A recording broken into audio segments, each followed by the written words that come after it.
Welcome to Simplify to Scale, a show dedicated to helping you scale a high impact and high profit business that you love without all of the complexity and chaos that can keep you trapped in the day-to-day. I'm your host, Krista Grasso, and with decades of scaling experience, I know what actually works and what's just hype.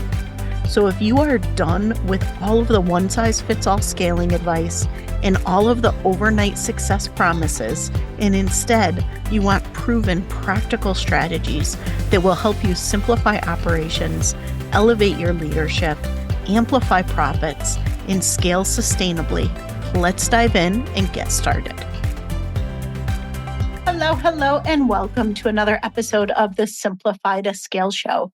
Today, we're going to be talking about what it looks like for this year to be the year of experimentation. If you listened to the Trends and Predictions podcast series that I did, or any of the other episodes that I recorded close to the start of the year, I talked about the fact that this year is a year of experimentation, and I was kind of deeming it literally 2026 being the year of experimentation.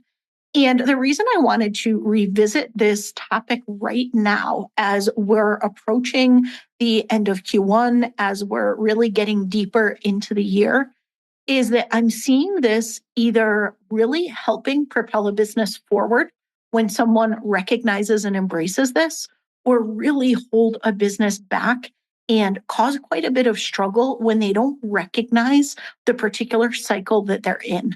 So I want to break this down in a little bit more detail and help you recognize what it is, why it is, and what are some things that might shift how you run and how you grow your business, considering that this is a year of experimentation. So first things first, I want you to envision in your mind an infinity loop, an infinity symbol. And on one side is experimentation, and on the other side is more optimization. And so if you think about the natural flow of things in your business, they naturally loop through this figure 8 from experimentation to optimization. And when you're in a state of experimentation, it's what I call the FIFO state, the figure the F out state, because you're trying to figure a lot of things out. You're trying different things until you get to a point where things feel more predictable. Once you start to get some results that you can rely on repeat, all of a sudden you have things that are more consistent. Then you move into the optimization side of the loop, which is really that state of predictability. And when you're in a state of predictability, you're trying to optimize everything on the back end from an operational perspective, and you're trying to maximize the results that you're seeing. So you're maximizing the results you're helping your clients get, and you're maximizing the impact and profit that the business is making. And so any single thing that you do in business, anything at all, cycles through this. You have a brand new offer. First thing you're doing, you're experimenting. You're kind of trying to figure it out. You're trying to get to product market fit.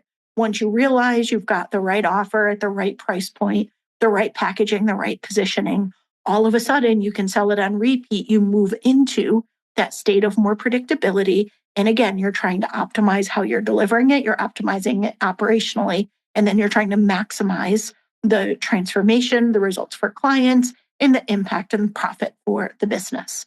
And so that's one cycle. But let's say you're hiring someone new. Well, again, you're going to go through this exact same cycle. Someone new comes onto the team. You're going to be in a bit of a FIFO period. Now, hopefully you've got really great onboarding systems. Hopefully someone could step into something that's a pretty consistent experience.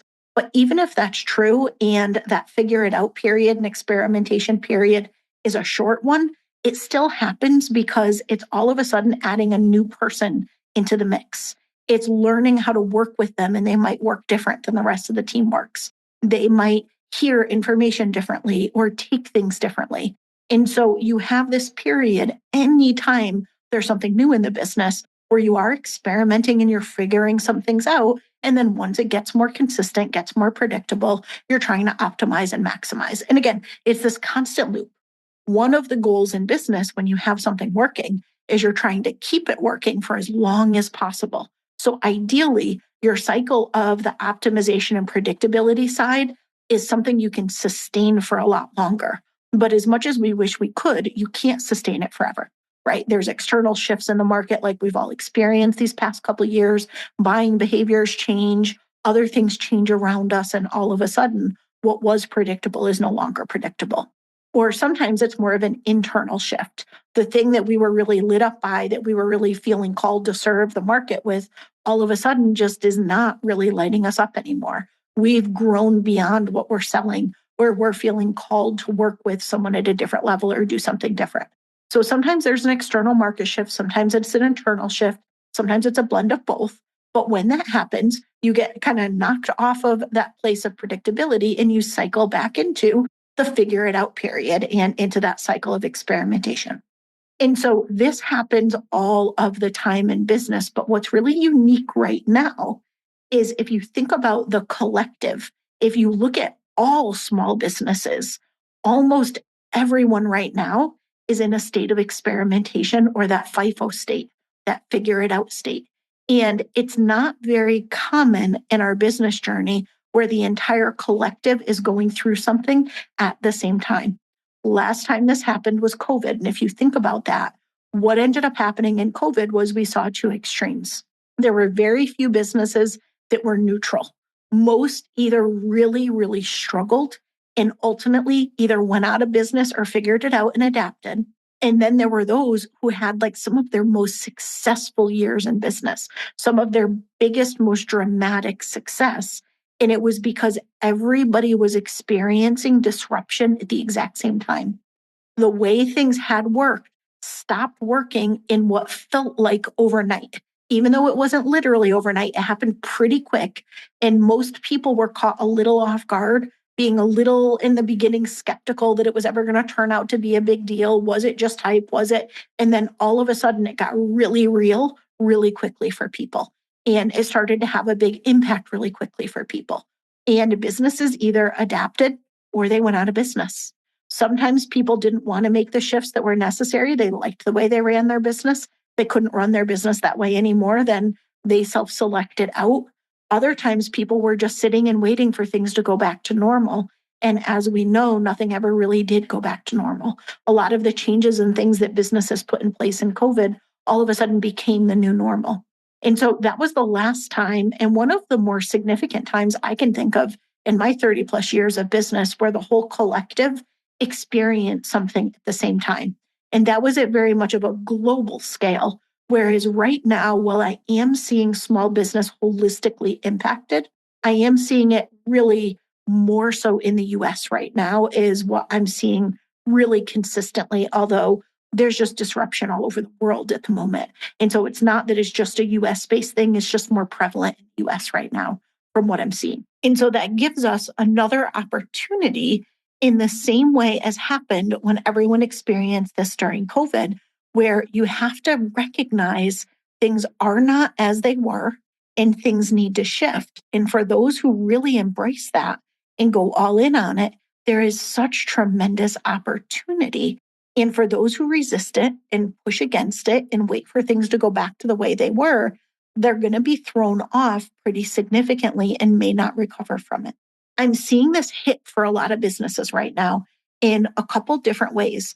Most people are past the point of having blinders on about the fact that buying conditions are different. The market has driven a lot of different behaviors, and that most people have had to adapt their offers, right? There have been a lot of shifts and a lot of pivots that people have had to make. Not too many people still have blinders on about that, which is a good thing. But where I'm seeing the blinders come back on for people, and why I wanted to have this episode released now, as you're starting to look forward, as you're starting to plan Q2 and plan beyond into the year, is a lot of people adapted and shifted based on the changes that we saw in 2024 and 2025. And a lot of people now mistakenly think that because they made those changes, they are back into a cycle of predictability, that they're in that more optimization stage, and that what they have in place now is going to keep on working and is just going to keep working better. And unfortunately, that's not holding true for very many businesses, if any. And it can be incredibly disruptive, incredibly disappointing, very frustrating for someone who thinks they made the changes they need to, they got it all figured out, now is just going to keep on being like they ran their business in the past. They're in a place of just trying to optimize and maximize because they got it all down. And then they realize, wait a minute, this worked last launch. Why isn't it working this launch? Wait a minute, last month I brought in this many people. How come we just took a huge dive off a cliff this month? And the reality is the whole collective is in a state of experimentation right now. And that means there's going to need to be constant pivots, constant adaptation, and constant testing of things and constant tweaking of things all throughout the year. So even if you made a lot of changes and you're feeling really good about those changes, fantastic. But don't mistake that for being in a place of predictability long term. It might be a temporary place of predictability, and you want to keep experimenting. You want to keep making the micro adjustments that will prevent you from having to make the massive throw it all out and start over kind of pivots that a lot of businesses experience these past couple of years. So let me break down a couple characteristics of each of the different states. And then I want to go into what it really looks like and what I mean when I say this is a year of experimentation. So you can make sure that you have your and your team's expectations aligned and that you're doing the things that are going to allow you to be really successful in this type of state in business. So first of all, how you run and how you grow your business, it looks different in each of these states because your objectives are different. So when you are in a figure it out state, your objective is really to do exactly that. It's to figure it out, right? You're experimenting until you get to the point that you have consistent, repeatable results and things feel more predictable. And if your goal is just to get to a point of figuring it out and getting things more predictable, well, you want to get there as quickly as possible. So a cycle of experimentation is very short feedback loops. It's a very fast moving cycle in business. You don't want to spend 6 months or a year planning this big, massive launch to be disappointed that it didn't go as well as you wanted. And then all of a sudden you're left with all of that time, all of that money that you poured into it, all of that lost. And you're like, now what do I do? Right? This is where you want to bring things much quicker into the market. And if you do have a model where you do more of those big launches, there are things that you want to do from a leading indicator perspective to give yourself an early heads up as to whether or not you're on track or whether you're off track. I actually more recommend that you don't leverage that model in this type of market. I think more frequent, smaller launches and things of that nature, regular, ongoing, consistent sales are going to be much better for you than kind of putting all your eggs in just a couple baskets or only one basket. But there are some things that you can do to de-risk it if that is the approach. Let's say you're partnering with a business as a fractional or a consultant, and that's what they do. There are some things you can do to de-risk that. But as much as possible, I would shy away from the big bang type of launches or events that people do where they kind of hang their hat on most of their revenue coming in at one particular or two particular points in time throughout the year. You want a more steady, ongoing stream of revenue coming into the business. So you want to make sure that you're moving really fast and ultimately failing really fast.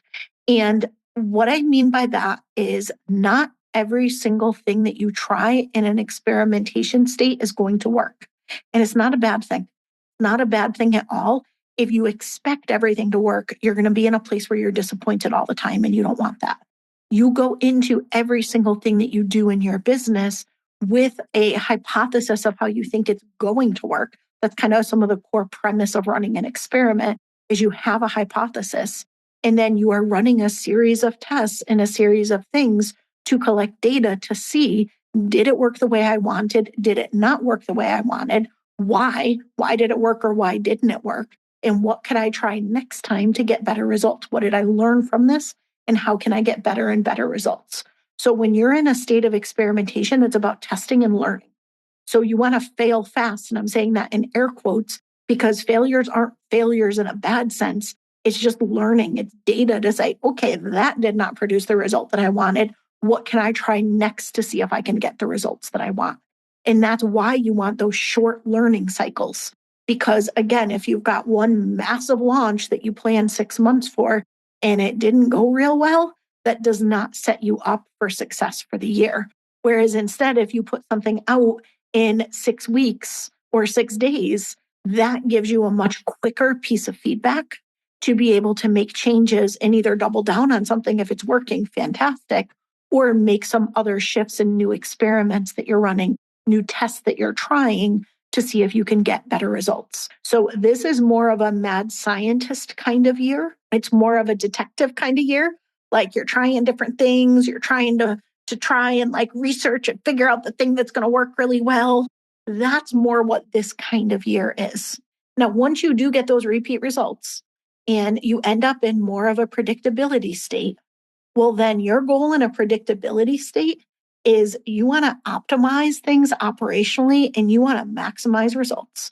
You want to maximize the results your clients are experiencing and you want to maximize the impact and profit that you're making in the business. And ultimately, what you want to do is sustain those results for as long as possible. Now, we know nothing is forever. There are those shifts that I mentioned, either the external ones or internal ones, that ultimately will put you back into a FIFO period, a figure it out period, where you are back to experimenting again. But all throughout, the business loops like a figure eight between experimentation, optimization, figure it out, predictability. It's just this ongoing, continuous loop in the business. Where I'm seeing businesses struggle right now is thinking they're in a predictability state when they're really in an experimentation state. Or resisting the experimentation because maybe they're kind of exhausted at all of the changes that they had to make before and they don't want to make any more changes. Maybe they're a little stubborn and thinking, I know what my market needs and I've got this figured out. And I don't care if they think they need this. I know this is what they really need. And therefore, this is how I'm going to do it. Or sometimes it's thinking that, yeah, other people might be disrupted, but not me. I work with this other kind of market or I do this other kind of thing. And I'm more the exception. It's not going to impact me.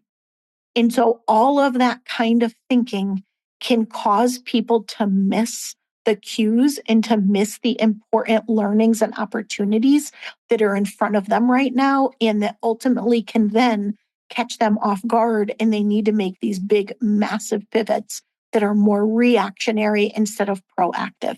And that's exactly what we want to avoid.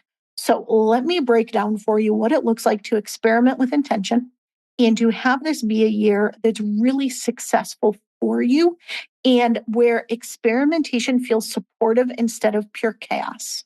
Because I'm going to start with what a year of experimentation is not. This is not a place to pursue every single random idea that you've ever had and introduce all sorts of new things into the market. That's not what experimentation means. Experimentation is actually very calculated, it's very measured, it's very intentional, and it's also very much a particular mindset.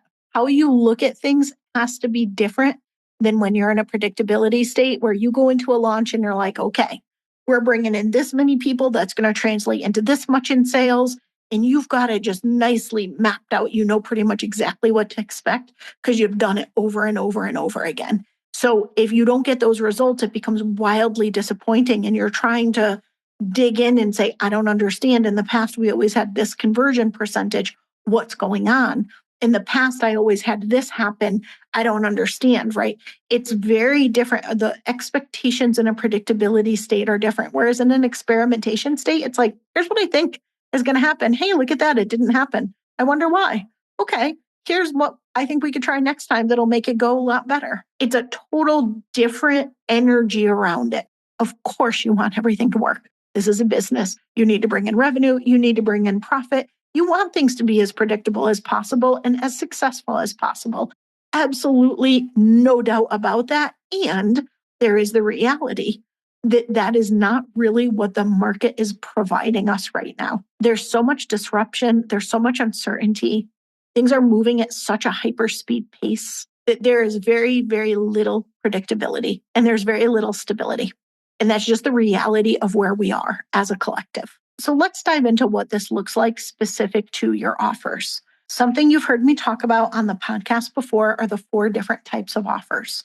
The core thing that you're known for, the thing that probably drives the majority of your revenue, the thing that other people refer you most for and think of you for is what I call your signature offer. On top of your signature offer is an expansion offer for the person who wants the super luxe VIP experience. This is where maybe you have a group program and you add on top of it VIP day or one-on-one time with you. Not everybody takes you up on it, but some people do. Or if you have a service, this is where maybe that expansion offer is adding a done for you component that may be beyond what you would normally do. Let's say you're a fractional COO or a fractional CMO. Maybe that's your core signature service. And then the expansion offer is the done for you piece of it that fits for the person who doesn't have a team or doesn't have a strong enough team. And then there's your continuity offer, which is how someone retains a client over the long term. Well, the offer that you've heard me talk a lot about in recent years is the gateway offer. That first entry point for someone to come in, experience your work, see some more immediate results, develop that trust in you, that trust in themselves, and ultimately build the demand for your signature offer. That is the offer that is really instrumental right now. That's the one that is making whether or not sales feels really challenging or sales feels really seamless right now. That's what's influencing it. Gateway offers have been something I've always taught. It's something that I've always included. Those who get certified as a CSOO through my certification program, they get access to the gateway offer that we've used for years that works really, really well, completely turnkey that they can use. This has been a core part of my teaching in the scalable offer suite system that I've helped clients install for, I don't even know, probably decades now. But what's different is that these past few years, the gateway offer itself has become absolutely critical in getting people into the signature offer as the market has become less trusting, as people have gotten burned more, as all of this has happened and people are less likely to come from, I just found you online or somebody just referred me to you, to all of a sudden signing on for a higher ticket service or offer. People need to pass through something, and that something needs to be something experiential. What's different about a gateway offer, it is not a DIY course. It is not something passive. It is an experiential way to work with you that mirrors some of what that experience would be like if they joined your signature offer. It just gives them a short time box to get a very clear result. And so one of the ways in a year of experimentation that you can be experimenting is frequently more so around your gateway offer than around your signature offer. And the caveat I will give there is if your signature offer just really isn't converting very well, if you know that it's not aligned with how people buy now or the way that people want delivery now, if you know that all of those things are true, then yeah, you need to start experimenting with your signature offer. You want to, then yes, you want to absolutely be doing some experiments with your signature offer because you want that to ultimately be a no-brainer yes for the right person. However, most people are not buying your signature offer cold anymore. It is very rare that I'm seeing people go straight cold into a signature offer. Most people are passing through a gateway offer first. And so the place that experimentation is giving the biggest return for most people is the gateway offer. And so I'm going to break this down for you in a way that will hopefully make this pretty clear for what to try and what not to try when it comes to experimentation. And if this is something that you want to workshop through together, I actually just opened up a handful of VIP days, which I have not offered in a really long time. But with my move coming up to Austin and with so much of my own schedule shifts, I've decided to do some more private one-on-one work, which I'm loving so much because it gives me a little bit more flexibility until I end up with a little bit more stability in my personal life right now. So this is one of those rare opportunities if you did want to dive in deep with me one-on-one, where I actually have space for that. It's been a long time that I've opened up a VIP day outside of an end of year small business Saturday special. It's usually the only time I open those up. But for at least the next couple of months, I'm going to be making them available until I fully get settled into Austin and can start to really do some of my group stuff on repeat in a different way. If that's of interest to you, check out the show notes below or head to leanscaling.com/VIP-intensive, and you'll find all the details there. And so here's what this looks like. In a cycle of experimentation, you are actually doubling down on and like sinking roots really deep into the ground on who your ideal client is and on what the transformation is that you help them with. And so if you think about what I do with people in Lean Scaling Co. specifically, what I have always, always, always helped people with is make scaling simple and more sustainable in getting the founder out of the day-to-day operations. In Strategic Ops Institute, I help the people who partner with founders to be able to do that. My core promise to the market, my core promise to anyone who works with me has always been exactly the same and probably will never change for as long as I lead this business, because that is what I do. It is what I believe businesses need to be successful. It is what I believe founders need to live a rich, fulfilled life where they are not sacrificing everything they care about for their business with the promise of someday getting back to it.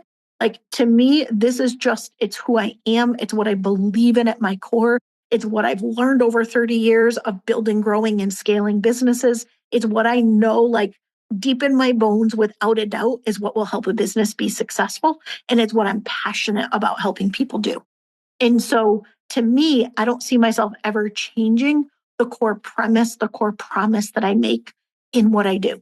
How I do that with people can look different. Now, my signature program has been Simplify to Scale since 2019. It is still my signature program. That is my signature offer. It sometimes shifts a little bit in how I deliver it and how I package it, but the program is the same and the promise is the same. Simplify scaling, make it more sustainable, get yourself out of the day-to-day if you're a founder, if you're a right hand to the founder, if you're a consultant, a fractional agency owner, someone who works with founders, you learn how to do that for them. And it's all underpinned by the lean scaling system. So if Simplify to Scale is the signature offer, what's the gateway offer that gets into it? That's what I want to be experimenting with. I can experiment with 1,000 different ways to package and to price Simplify to Scale. But the reality is most people are not going to go from, I just heard about you, or someone sent me this podcast episode, you sound interesting, or I saw an ad online and I'm kind of curious, to all of a sudden joining and dropping 10 to 20 or even $50,000, depending on the tier of Simplify to Scale, if they're doing more kind of done with you or done for you, right? Most people are not going to go right there in today's market. In the past, they did. Today, they don't. So what do they need to experience first in order for that to be a no-brainer next step, where they build trust in me, they build trust in themselves that they can see results, that it's right for them, that it's right for their business? Well, that's where I just recently have pulled together Extraction, which is my 4-week sprint to develop the roadmap to get out of the day-to-day operations of the business. It looks at and redesigns the business model, the team, and the system structure, the things that without a redesign actually prevent the founder from getting out of the day-to-day. Most people try to stack fixes on top of a structure that literally can't support the founder not being the center of everything. So we need to intentionally redesign the business to not be built around the founder at the center of everything. And when we do that, all of a sudden, the different techniques and the different strategies and the different tactics, they start to work because the foundation is in place to run without the founder. Without that, it's just a very short-lived win, if anything. And then all of that dependency boomerangs right back onto the founder. So this is something I've always done as part of Simplify to Scale. It's always been part of the experience. But I looked at that program and I said, what could I turn into a gateway offer that would give someone an immediate quick win, develop trust in me, develop trust in themselves, help them realize that, yes, I can do this. And yes, this is the program for me. So I just took something that was already part of the program and I carved it out into a 4-week experience. And that became the gateway offer for Simplify to Scale. But not everyone necessarily is going to want to go through a 4-week experience. So if I'm in a place of experimentation, yeah, I'm going to deliver Extraction, but I'm also going to look at and say, you know what? I could do a workshop just around team. Most people have a completely wrong team structure. Most of the big names who teach scaling teach all the wrong team structure. They teach a structure that actually either creates more dependency on the founder or significantly drives up expense by adding a bunch of managers in place when with the right team structure, they could have a much leaner team model and actually get better results and have less dependent on them. So I could do a workshop that's an interactive one-day intensive that is a 4-hour half day, something just specifically around redesigning and re-architecting team. So whereas extraction has 4 components to it, I could take any one of those components and turn them into their own gateway offer. And I will likely do that at some point throughout this year. So in that experimentation, what I'm doing is I'm not changing who my ideal target market is. My ideal target market is still the same. I'm not changing my brand promise. That is still exactly the same. I'm not changing the core of what I do. That is still exactly the same. The experiment is, what is the right gateway experience for someone to have that fits their needs, that gets them to say yes, the container fits what they're willing to invest the time and money into. And then which of those is the best at converting into the signature offer and helps people see the need for that as the next step. So that's what a year of experimentation looks like. It's not adding new random things. It's not adding new things for new markets. It's not adding new promises from the brand. It's not diverting from what you're known for and what you do, unless that's fundamentally something that you were planning to shift anyway. This isn't, again, spaghetti against a wall or just try all the new things. This is deepening even more into what it is that you already do and what you want to be known for in your special sauce. And then looking at what are all the different ways I can get people into it in a way where one of them might be the right fit for them. Some people might be really interested in offers. One of the other things that I do this a lot in my VIP days, in my intensives, is I help people redesign their offer suite. A lot of people kind of like, what's that statement? You can't read the label from inside the bottle or something, right? When you're so deep in it, sometimes it's really hard to look at your own offer suite and see where you have gaps or see where you can put gateway offers in place that make a ton of sense. It's just like, you're like, but I need to deliver this whole thing. And without this, and so sometimes you need that outside perspective to help with it. And so I do a lot of work with people around their offer suite. A lot of the one-on-one work I do with people is in their offer suite. And so if I have an offer out there, let's say I put out 4 offers. One is we'll build your roadmap. One is we'll redesign your offer suite. One is we're going to look at your team structure and we're going to restructure your team to not have dependency on you and reduce the number of people you need on your team. And then the next one is looking at your system structure and reducing all the complexity in the business. Let's say I have those 4 offers. Well, I'm not going to put all 4 out at once, but if I did, all of them naturally lead into Simplify to Scale because I solve every single one of those problems in Simplify to Scale. And that's going to hit a different person at a different time. If right now you're like, I desperately need to figure out my offers, I know I need a gateway, I don't know if I have the right one, right? Then you're going to be paying really close attention to the offer that I have around designing your offer suite. You're going to pay probably much less attention to systems and to team. If right now you are drowning in people asking you questions all day, every single day, and no matter how many people you hire, it just seems to create more dependency on you, and you're looking at all the money going out for team and you're not seeing a lot coming back, you're probably going to pay a lot more attention to the team workshop that I do.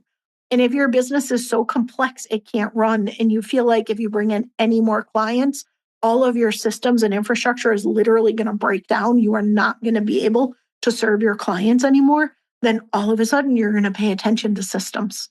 And so the point of a gateway, again, is not randomness. It's not new things for the sake of new.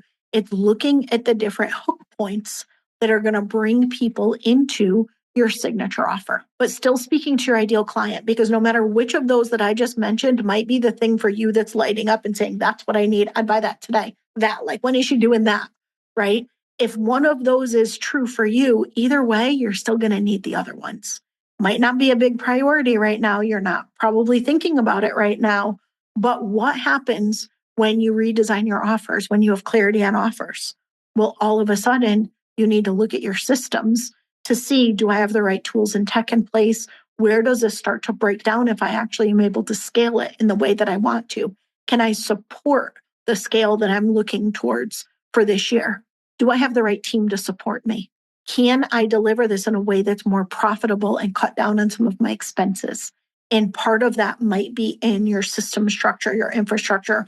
Part of it might be in your team structure if you have a really bloated, complex team, right? And so, regardless of where you focus, I know after having done this for 30 years that you can't get away from needing all of those things, but you also aren't focused on all of those things at one time. You're focused on one of those things is usually lighting up much more at one time. And then all of a sudden, the bottleneck shifts. You're like, well, I got my offers down. Now do I have the people to actually deliver it? Or do I have the right systems that make it possible for me to deliver to this volume of people? And so it just all like that, the focus shifts, but you need all of them. And so that is the key in a year of experimentation, is to be thinking about who do you serve? What do you do? And then what are the different spotlights, the different things that are lighting up for your clients at different times? And how can you experiment with what you put in front of them as a starting place to get them to recognize, okay, maybe this is someone I want to pay attention to. I think they might have the solution and be exactly what it is I'm looking for. So there's so much more that I can really dive into in this, but I'm going to wrap things here with just a couple final takeaways. Recognize that the entire collective, yourself included, is in a place of experimentation. And as a result, don't expect things to be predictable. Don't expect that you're going to get the same results with the next thing you did as the last thing you did. Make sure you've got really strong measures in place so that you are able to see what's working and what's not. Constantly be defining the experiments, the things you want to test and learn. You want to look at how can I get the best possible results right now? Keep your feedback loop short. Try to be putting things out and talking about things often enough that you're getting feedback more quickly instead of big, huge, big bang, like launches only a couple times a year. Really try to do more frequent things and be willing to test. Put something out and say, hey, I'm thinking of doing this. Are you interested? Before you develop a whole program or develop a whole sales funnel? Like, be willing to put things out in a different state than you normally would if you're in a stage of predictability. In a state of experimentation, perfectly fine to send an email that says, hey, I'm thinking of launching this. Are you interested? Hey, if you're interested in this, join this wait list. And if there's enough volume of people, I'll do it. Make sure that you have the right leading and lagging indicators in place, and that from a mindset perspective, again, you're not expecting everything to work and you're taking it just as something that you learned and that you're adapting from versus it being something that is fundamentally wrong in the business or something to be really upset about. And stay close to the market, right? Things are shifting so quickly, so quickly that again, it's unfortunate that what works today might not work tomorrow, but it's the reality. Don't let yourself get lulled into a false sense of security that all of a sudden things have worked for the past couple times. So you think everything's great and you stop paying attention to what's going on. And therefore you get caught off guard and have to reactively pivot again. You want to be really intentional with what you're doing. You want to pay attention to what you're doing. You want to make sure you've got the right results, the right measures, and ultimately an experimentation mindset for this year to be really successful for you and to carry you into a state of predictability, which we will hopefully see again, but I do not see happening this year. I hope you got a lot of value out of this episode. Again, if you want to dive in and do some of this together with me personally, right now I'm opening up about 2 VIP intensives per month. We could do that in person together in Austin or virtually over Zoom. Head to the link in the show notes and see if one of the dates aligns for you, or email my team. It's support@leanscaling.com and they will work with you to try to find a time. And I will see you again next week. If you are a visionary founder ready to get yourself out of the day-to-day operations of your business and scale in a much more simple, sustainable way, I have just the thing. Register to join me for my Scale Simpler workshop at scalesimpler.com. In it, I break down the hidden barriers that keep you trapped in the day-to-day of your business and what to do to finally extract yourself once and for all so things do not keep coming back onto your plate. And if you're someone who partners with founders as their right-hand advisor, consultant, or fractional, I invite you to explore our scaling certification and licensing programs at strategicopsinstitute.com.